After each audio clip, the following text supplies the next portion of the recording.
Do violent video games make people violent in real life?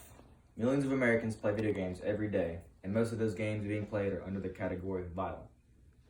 Violence can be a factor while playing these games, but that does not mean the person playing them is going to carry that violence outside of the video game. I'm informing you guys of why violent video games do not impact people in real life as many people think they do. First of all, video games in general can be good for anyone playing them. In the article, How Do Passion for Video Games and Needs Frustration Explain Time Spent Gaming, multiple authors report that research has shown that playing video games has the potential to satisfy the three basic psychological needs, and that these needs play an essential role in promoting more frequent gameplay and overall gaming enjoyment. This study just goes on to show how people spend hours at a time playing a video game that they enjoy. It helps certain individuals psychologically and mentally increase the amount of fun they are having. Certain people enjoy certain types of games. One of the categories of these video games are violent video games, or video games that involve killing and other things that people look down on in the world.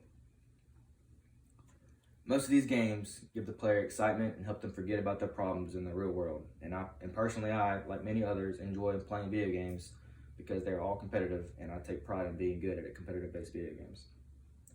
A good question to ask is, how do people accuse violent video games for things that happen in real life?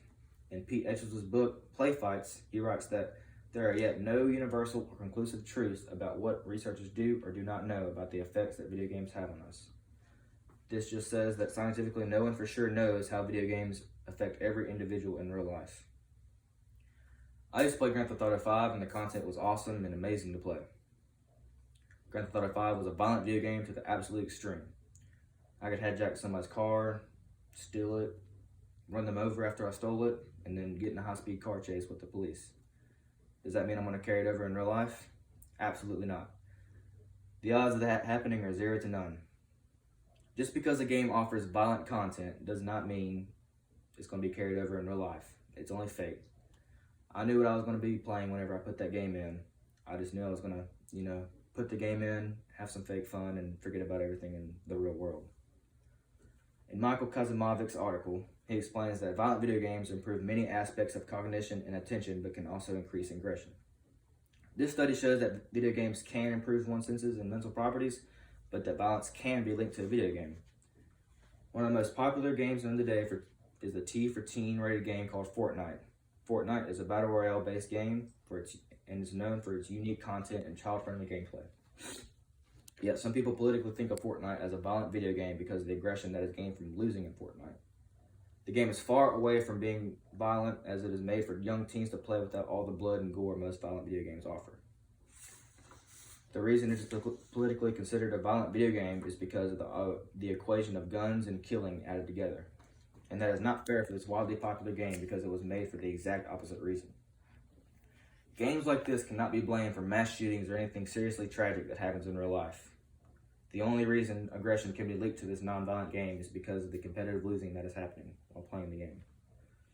In the article, Blame Game, Violent Video Games Do Not Cause Violence, written by Andrew Fishman, he explains that violent video games chosen were also harder to master and that many people had aggressive thoughts simply because they lost. This is probably my biggest argument for why violent video games do not cause violence. Fishman could not have explained it any better in one sentence. Non-violent video games are personally boring and have not very fun content to me. Many gamers like to be competitive and give the game all their skill so they can achieve dominance over their opponents. I play tons of first-person shooter games online with my friends just to have some fun, talk about our days, and of course, most importantly, win. The main reason I play violent video games is so that I can win and be the best person playing that game. When that does not happen, I'm not a very happy person because I have always and will always hate losing. This is the same for every other competitor in violent video games, as of course no one enjoys losing.